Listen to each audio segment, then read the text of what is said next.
오늘 봉독해드리는 말씀을 중심으로 일상이 회복될 때까지 라고 하는 제목으로 말씀을 이렇게 상고하려고 합니다. 일상이 회복될 때까지. 작년 중국 우한에서 발생한 이 코로나 전염병은 전 세계인의 삶을 파탄으로 몰고 가고 있습니다. 중국과는 정반대에 있어서 안전하리라고 방심했던 미국은 이 전염병의 파국이 마치 나비 효과처럼 번져서 확진 감염자가 무려 10만 명이 넘었다는 거예요.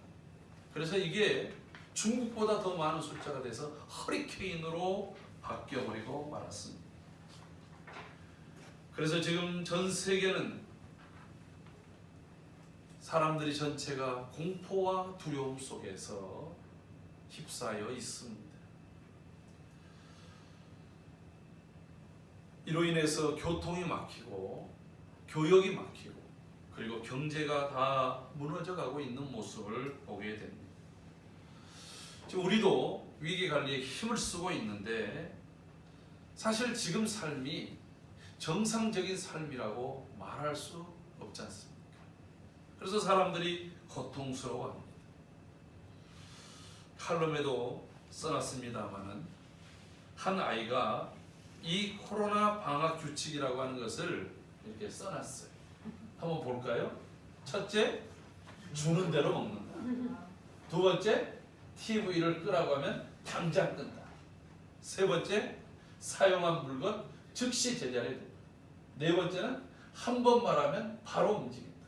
다섯 번째, 엄마에게 쓸데없이 말을 걸지 않는다. 가장 중요한 거 맨 밑에 있어요. 위 사항을 어기면 피가 코로 나올 것이다. 이게 코로나 전국이에요. 여러분 얼마나 이게 우픈 현실입니까? 엄마들이 지금 굉장히 분노에 차 있어요. 제가 이번 주에 교회 차가 그 타이어에 나사가 박혀가지고 이제 보험사를 불렀어요. 그래서 금방 해주더라고요. 그래서 물어봤습니다. 요즘에 이 코로나 때문에 일하는데 어렵지 않습니까? 그랬더니 저희들은 뭐 별로 이게 타지 않는데 저희들에게도 영향이 있습니다. 어떤 영향이 있나요? 남자들은 어차피 출근해야 되니까 출근하는 사람들은 그 시간대에 이제 보통 사고가 났던 것들은 대부분 그렇게 나는데 아침에 10시부터 3시까지의 출동 시간은 엄마들의 시간이에요. 근데 엄마들이 유치원도 안 가, 학교도 안 보내 이러니까 애들하고 집에 그대로 있으니까 그 시간대는 딱 멈춰 있다는 거예요. 그러니까 일반적인 일에 있어서 별로 영향을 받지 않은 그러한 직종도 이 코로나로 인해서 그만큼의 틈새가 생기더라고 하는 말입니다. 여러분, 우리는 그동안 일상이 이렇게 큰 행복이라고 하는 것을 감사해하지 않았습니다. 일상이란 그저 그런 생활이었다고 생각했습니다.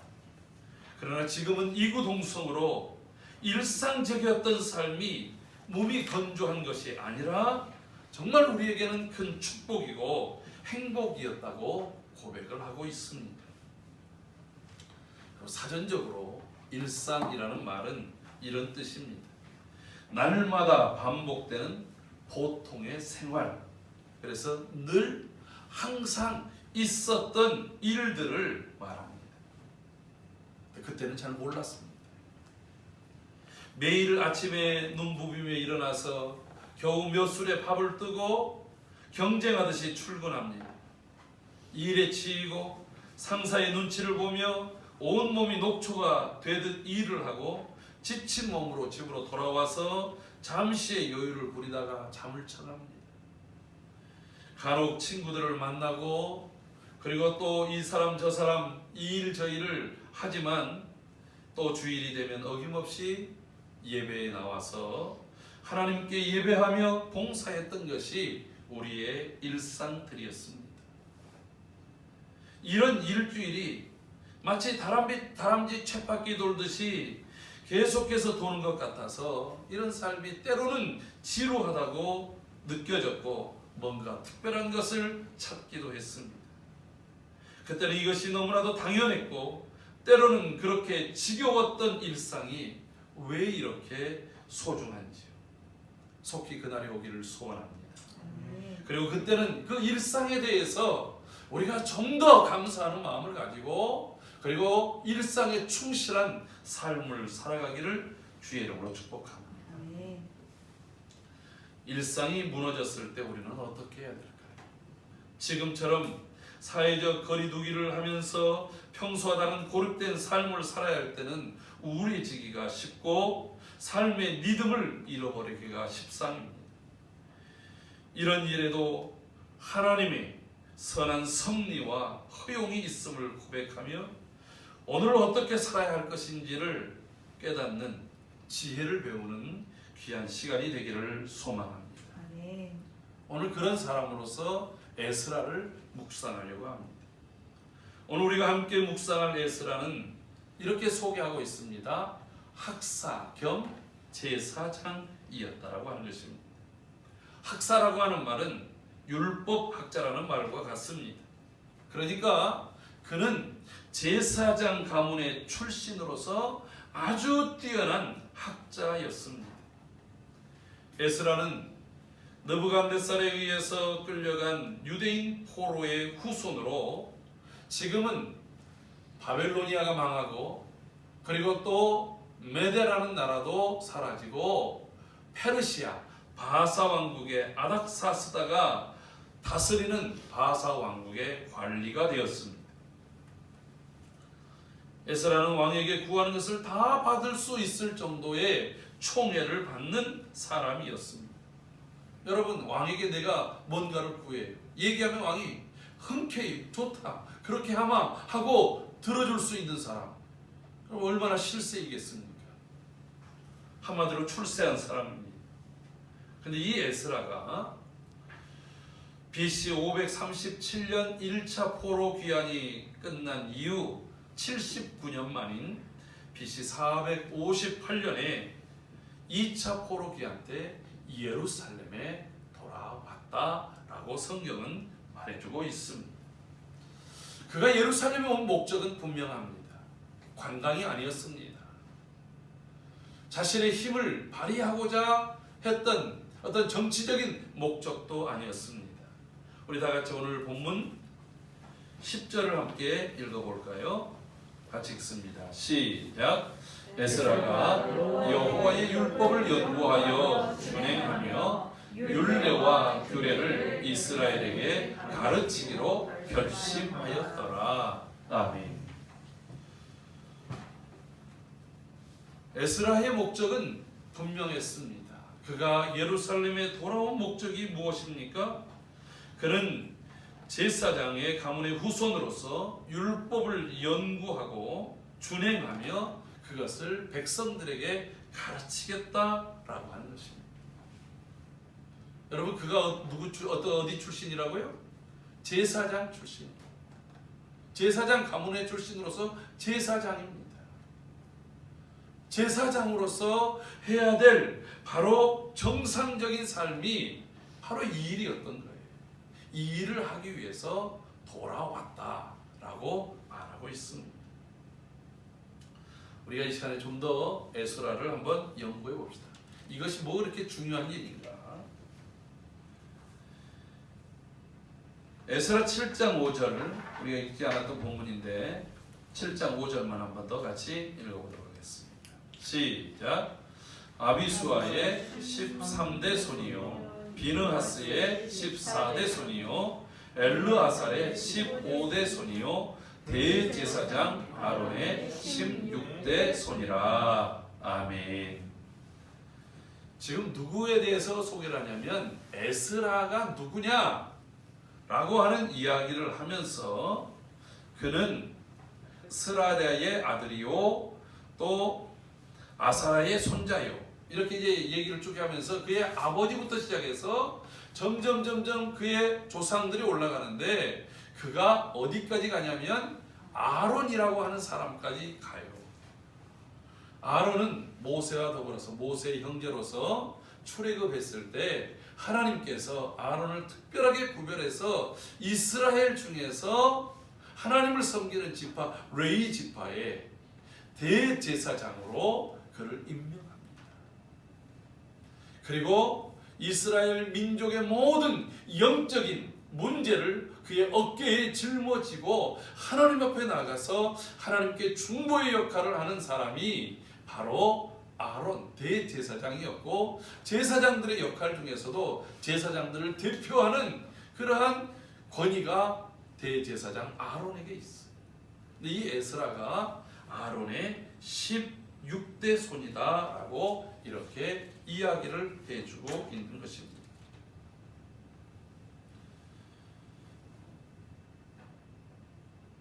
여러분, 이 말을 들으면서 어떤 느낌을 받습니까? 이런 여러 가지 느낌을 가질 수 있을 거예요. 첫째는 와, 집안 좋다.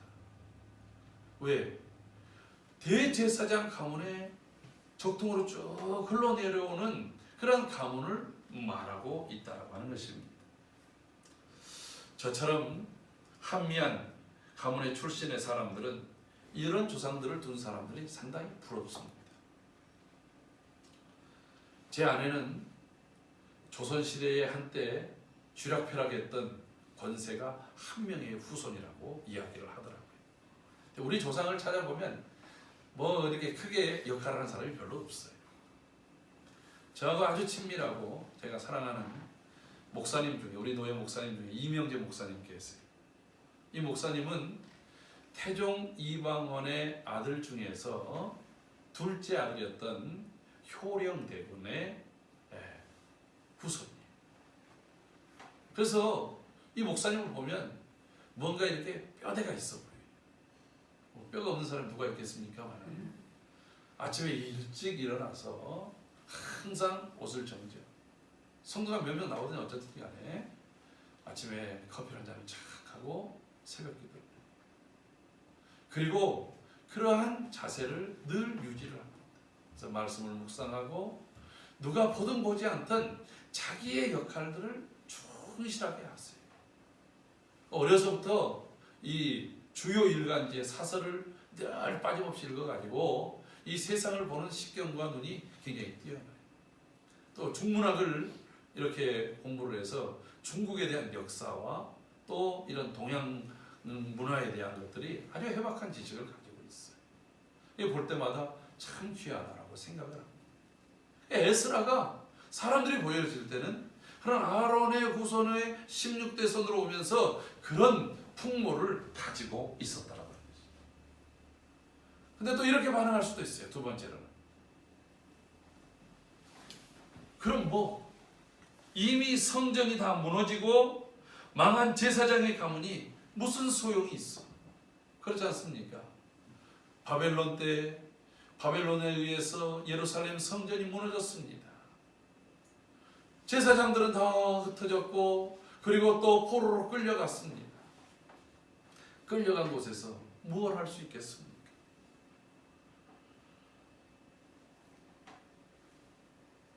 아무리 16대 손이면 그것은 전설 따라 삼천리에서나 나올 만한 일이지 지금 무슨 의미가 있냐 이거예요.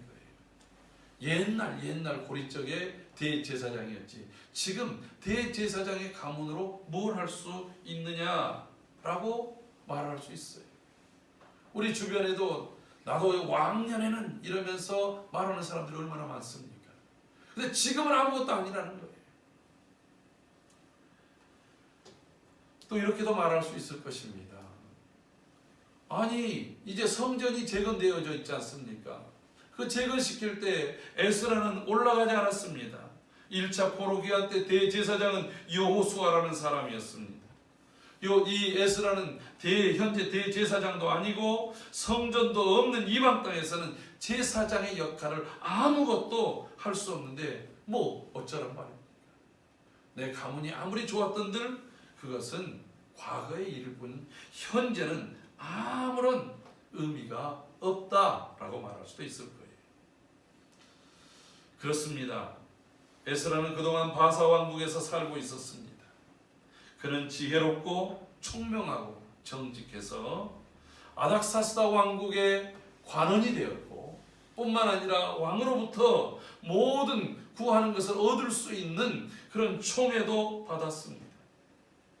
그러나 그의 마음 한구석에는 항상 이런 마음이 도사리고 있었습니다. 나는 대제사장의 가문의 사람이다. 내게 주어진 사명은 이런 일이 아닌데, 하나님께서 여전히 이스라엘 백성들을 향한 그 꿈과 비전이 다르게 있는, 이런 생각이 가득 차 있었다라고 합니다. 성경에 그런 말이 안 나와요. 근데 어떻게 알 수 있느냐? 여러분, 만약에 에스라에게 이런 마음이 없었다고 한다면 지금 이 바사 왕국, 거대한 가장 세계에서 힘 있는 왕국에서 승승장구하고 있는 그런 상황, 출세가 보장되어 있고 미래가 보장되어 있는데 그 모든 것들을 다 내려두고 예루살렘 척박하고 아무런 그런 아직은 희망도 없는 그 땅에 그렇게 갈 수 있겠냐라고 하는 거예요. 그의 마음 가운데 늘 항상 끌렸던 것이, 이제는 내가 출세할 때 이 정도에서 멈추고 나는 예루살렘으로 가리라, 이렇게 했다는 거예요. 어떤 것이 그에게 그런 결심을 주었을까요? 고레스에 의해서 1차 포로 귀환으로 예루살렘에 올라갔던 사람들은 여러 방해들이 있었습니다. 성전을 재건하는데 방해하는 사람들로 인해서 16년이라는 시간 동안 성전 재건이 멈춰지고 말았어요. 이런 우여곡절 속에 학개와 스가랴 선지자를 통해서 그들은 성전을 마침내 BC 515년에 재건하였습니다. 그들은 성전이 재건되기만 하면 하나님께서 그들에게 영적으로, 육적으로, 그리고 모든 사회적으로 과거의 다윗의 시대와 같은 그런 번영과 축복을 주시리라고 기대했을 것입니다. 그러나 그 이후에 들려지는 예루살렘의 소식은 그리 밝지만은 않았습니다. 성전은 재건됐지만 오랫동안 굳어진 삶의 타성에 젖어서 하나님 백성다움을 잃어버리고 세상에서 소금과 빛으로서의 역할을 하기보다는 힘없이 하루하루를 살아가고 있습니다. 여전히 주변 부족들에 의해서 이리 치이고 저리 치이면서 불안해하는 삶을 살고 있었다는 말입니다. 여러분, 눈에 보이는 성전 재건이면 다 끝나는 것이 아닙니다. 그러면 나라가 저절로 부강해지고 그들의 삶이 풍요해지며 하나님의 은혜가 풍성해지는 것은 아니라는 말입니다. 왜 그렇습니까? 하나님께서 성전을 재건하라. 다윗이 내가 성전을 짓겠습니다. 그 하나님께서 다윗에게 허락하지 않고 솔로몬에게 성전을 허락해서 성전이 완공되어졌을 때도 주신 똑같은 원리가 있어요. 눈에 보이는 성전이 아니라 이 성전의 제대로 된 기능, 죄사함, 하나님과 온전한 교제가 이루어지는 하나님과의 관계 회복이 성전 재건의 참된 목적이었다라고 하는 것입니다. 그런데 그들은 하나님과 올바른 관계를 형성하기보다는 그저 눈앞에 보여지는 성전이 있으면 그것을 통해서 하나님이 축복을 주실 양 생각했던 것입니다. 이런 상황을 듣게 되자 에스라는 결단했습니다.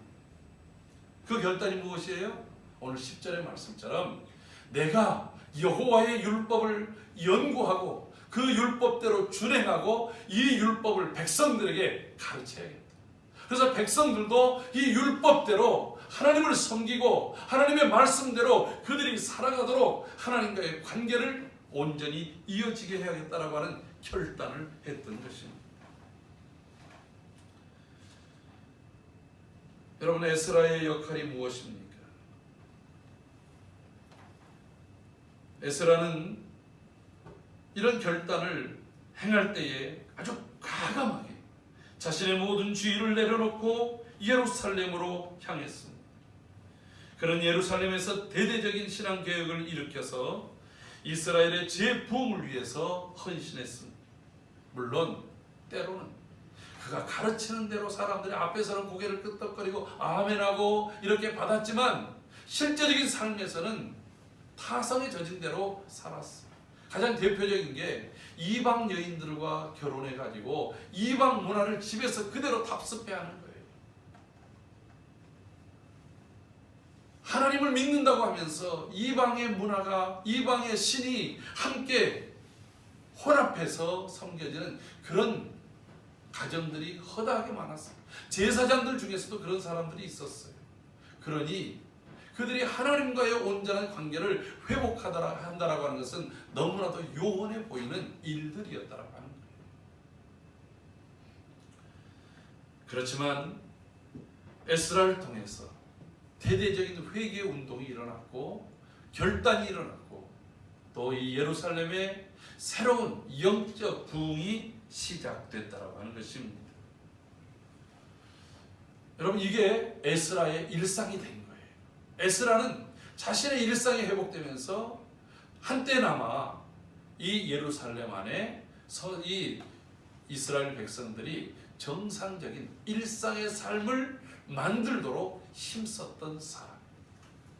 자, 그런데 우리가 이 일을 이루기까지 한 번 더 생각해 봐야 될 것이 있습니다. 에스라의 이런 역할을 탁월하게 감당할 수 있었던 것은 하루아침에 결심하자마자 저절로 이루어진 것은 아니라고 하는 것입니다. 우리가 잘 아는 대로 율법은 하라는 율법 248가지와 하지 말라는 율법 365가지, 총 613가지의 율법이 있어요. 여러분, 그것을 다 달달달달 외우고 있다라고 하는 것도 대단한 일입니다만은 중요한 것은 그 율법을 가지고 일상생활 속에서 매 순간마다 어떻게 구체적으로 적용하며 살 것인가, 이게 문제인 거예요. 여러분, 모든 법이라고 하는 것이 거기 법조문에 정확하게 있는 것들로만 사건들이나 일이 드러나면 문제가 안 되는데 애매한 사항들이 많잖아요. 그 법을 가지고 어떻게 적용할 것인가. 그래서 법원에도 여러 가정법, 형법, 민법, 상법 이런 여러 가지의 법들이 나눠진 이유가 뭐예요? 그것들을 좀 더 세밀하게 나가고 가장 그 원리되는 법의 원천을 가지고 헌법을 가지고 거기에서 세밀하게 나눌 뿐만 아니라 그것에 대한 구체적인 이야기를 듣고 최종적으로 판사가 판단을 내리는 것 아니겠습니까? 그러니까 바로 그 역할을 지금 에스라가 해야 되는 거예요. 그런데 여러분, 그것이 저절로 그냥 되냐 이거예요. 그렇지 않다라고 하는 것입니다.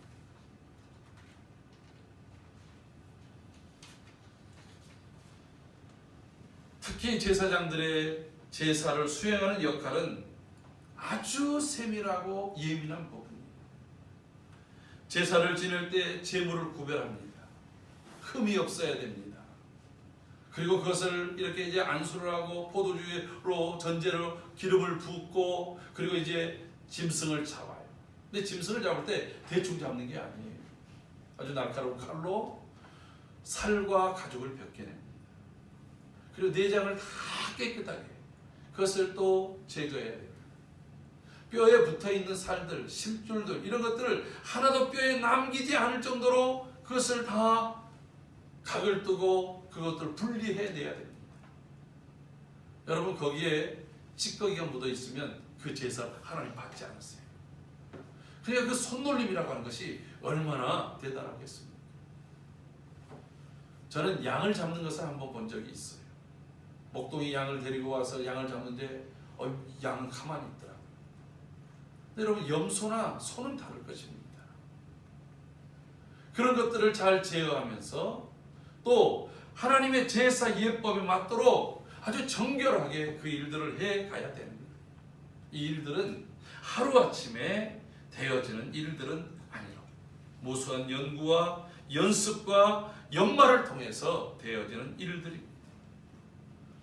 여러분, 의사들 중에서 특별히 수술을 많이 하는 외과 서전들 있지 않습니까? 그들이 수술 때에 몇 개월 오르지 않으면 손이 굳어서 잘 되지는 않습니다. 간혹 가다가 이 병원 드라마를 보면 이 수술을 자주 하는 사람들이 앉아가지고 뜨개질을 하든지 뭐 여러 가지 것들을 가지고 자기가 이 꿰매고 그리고 자르고 또 세밀하게 보는 이런 일들을 열심히 연구하고 연구하는 것을 볼 수 있습니다. 어떤 목사님들이 그러더라고요. 목사도 설교를 하고 6개월 만에 그냥 입을 꼭 다물고 있으면 그 다음에는 입이 뻣뻣해져서 뭔 말을 해야 될지를 모른다는 거예요. 더더욱이 민감한 것, 올해 이제 올림픽이 내년으로 연기가 됐습니다만은 운동선수들은 하루만 연습을 하지 않아도 자신이 그것을 알아요. 며칠 연습 안 하면 전 세계 사람들이 다 안다는 말이 있지 않습니까? 골프 황제였던 타이거 우즈에 대한 얘기예요. 하루 연습을 안 하면 자기가 알고, 이틀 연습을 안 하면 갤러리들이 알고, 3일 연습을 안 하면 전 세계의 사람들이 다 알 수 있을 정도로 그렇게 민감하더라고요. 오늘 이 에스라가 예루살렘에 돌아가서 곧바로 가자마자 율법을 연구한 대로 사람들을 가르칩니다. 제사를 행합니다. 절기를 수행합니다. 그러면서 사람들의 삶이 변화가 일어났어요. 어떻게 그렇게 할 수 있었겠냐라고 하는 거예요. 우리 다시 한번 에스라서 7장 6절을 읽어보면 그 의미를, 이유를 알 수 있습니다. 한번 읽어볼까요? 시작. 이 에스라가 바벨론에서 올라왔으니 이는 이스라엘의 하나님 여호와께서 주신 모세의 율법에 익숙한 학자로서 그의 하나님 여호와의 도우심을 입음으로 왕에게 구하는 것은 다 받는 자니. 아멘. 오늘 이 6절에서 우리가 눈여겨봐야 될 단어가 있습니다. 그 단어가 무엇이냐면 익숙한 학자로서라고 합니다. 익숙하다. 익숙하다.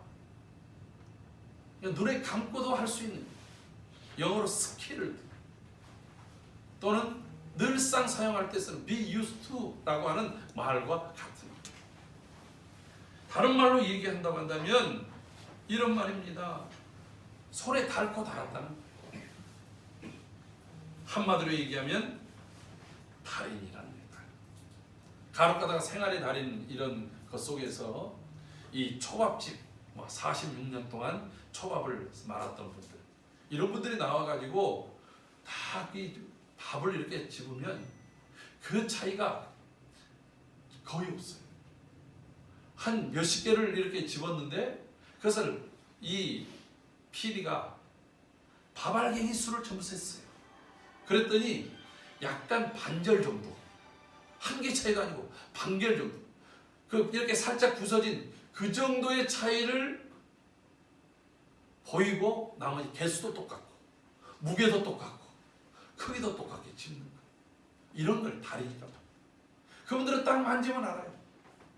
어떤 사람은 돈을 딱 이렇게 보면 이거 얼마 되군요. 하도 많이 세봐가지고 돈의 느낌을 딱 보면 이게 몇 개인지를 알아요. 여러분, 이게 달인이. 오늘 익숙하다는 말은 바로 이것입니다. 근데 이가 어디에서 익숙했어요? 그가 바벨론 이 바사 왕국에 살 때부터 학자로서, 제사장으로서 제사의 예법에 익숙했다라고 하는 말입니다. 여러분, 이게 얼마나 중요한 일입니까? 에스라가 고로의 후손으로 바사 왕국에 살고 있었지만 그는 단 한 번도 자신의 정체성, 곧 대제사장 아론의 후손임을 잃지 않았다는 거예요. 내가 지금 이 바사 왕국의 반원으로 있지만 나는 제사장입니다. 내가 비록 이곳에서 제사를 할 수는 없는 그런 상황이지만 제사장으로서의 정체성과 제사장이 어떤 일들을 하는가, 가장 하나님의 율법에 대해서, 하나님 말씀에 대해서 깊이 묵상하고 깨닫고 그것이 무엇을 얘기하고 그 시대에 어떻게 적용해야 되는지를 그는 온 몸으로 익숙하게, 아주 닳고 닳 정도로 되어 있다고 합니다. 비록 양을 잡고 그리고 또 소를 잡아서 제단 위에 올리는 제사는 못한다 할지라도 그 일을 연마했다라고 합니다. 왜? 하나님께서 언젠가 나에게 제사장으로서 제사의 현장에 두셨을 때 나에게 백성들에게 이 율법을 가르쳐 행하게 하실 때에 그때는 그때 가가지고 연구하고 그때 가서 연습해서 하는 것이 아니라 그때는 바로 우리가 시범을 보여주는 거예요. 실체를 보여주는 거예요.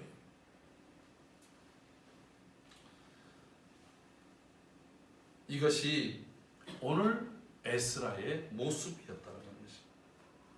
이것이 지금 우리가 해야 될 일입니다. 현재 우리의 삶이 아직은 겨울처럼 우리의 모든 것들을 움츠리게 합니다. 정상적인 그런 신앙, 정상적인 삶을 살 수 있도록 하지 않습니다. 다음 주에는 개학이 될까요? 그것도 아직 미지수입니다. 여러분, 우리 학생들은 방학이면, 여러분, 방학은 학교에 가서 공부하던 것을 집에서 공부해요. 학생은 늘 꾸준하게 배워가는 거 아니겠어요? 근데 방학이 되면 퍼져버려요. 휴가가 되면 퍼져버려요. 물론 때로는 지친 육체를 휴식을 주고 몸을 또 안정시키는 그러한 일들도 필요합니다. 그러나 이렇게 긴 방학일수록 나만의 템포를 가지고 계속해서 배우고 익히는 일들을 해가는 거예요. 여러분, 손님이 오든 안 오든 장사를 하는 사람은 계속해서 깨끗하게 가게를 가꾸고 늘 항상 손님이 오면 받을 준비를 해야 되는 거예요. 농사를 하는 농부들은 그 때를 쫓아서 그 상황이 좋든 안 좋든 간에 씨를 뿌려야 될 때는 씨를 뿌리고 김을 매줘야 될 때는 김을 매고 그러한 일들을 늘 항상 준비한다는 거예요. 오늘 성도도 마찬가지입니다. 목회자도 마찬가지입니다. 매일 평소처럼 기도하고 평소처럼 말씀을 읽고 평소처럼 내 삶 속에서 주의 복음이 내 삶을 통해서 나타나도록 작은 모임에서부터 우리의 가정에서부터 내 삶의 현장에서부터 매일매일 이루어가는 이러한 경건에 이르는 연습을 하는 것입니다. 원래 믿음 안에서 살던 생활의 리듬을 잃어서는 안 된다라고 하는 것입니다. 사랑하는 성도 여러분, 여러분의 사명은 무엇입니까? 그것이 우리의 일터에서든지 가정에서든지 아니면 우리 지역사회에서든지 우리가 행해야 될 일들을 내가 지금 비록 가서 직접 할 수 없다 할지라도 평소와 같이 계속해서 연마해 하는 일들을 멈춰버리면 안 되는 거예요. 이것이 오늘 에스라가 예루살렘에 돌아와서 자신이 제사장으로서 정상적인 삶을 완수해 나간 것처럼 그 예루살렘에 오기 전에 이미 그는 대제사장의 후손 제사장으로서 그리고 율법의 학사로서 익숙한 학사로서 늘 자기의 자신을 돌아보며 준비했다라고 하는 것입니다. 봄은 누가 말하지 아니하여도 제때 우리에게 찾아옵니다. 그러나 그 봄을 맞을 준비를 하지 않는 사람에게는 봄이 와도 그냥 스쳐 가버리고 말 것입니다. 비정상적인 생활이 이어지는 지금이 바로 우리가 해야 될 사명을 다시 부여잡고 그것을 매일매일 경건에 이르기를 연습하고 연마하는 시간이라고 하는 것입니다. 하나님께서 우리에게 더 집중해 살 수 있는 은혜의 기회를 주신 시간이라고 믿습니다. 오늘서부터 다시금 우리의 신앙의 옷깃을 여매고 마땅히 우리가 해야 될 그 일들을 에스라와 같이 익숙하도록 섬겨갈 수 있는 저와 여러분들이 되기를 주의 이름으로 축복합니다. 아멘.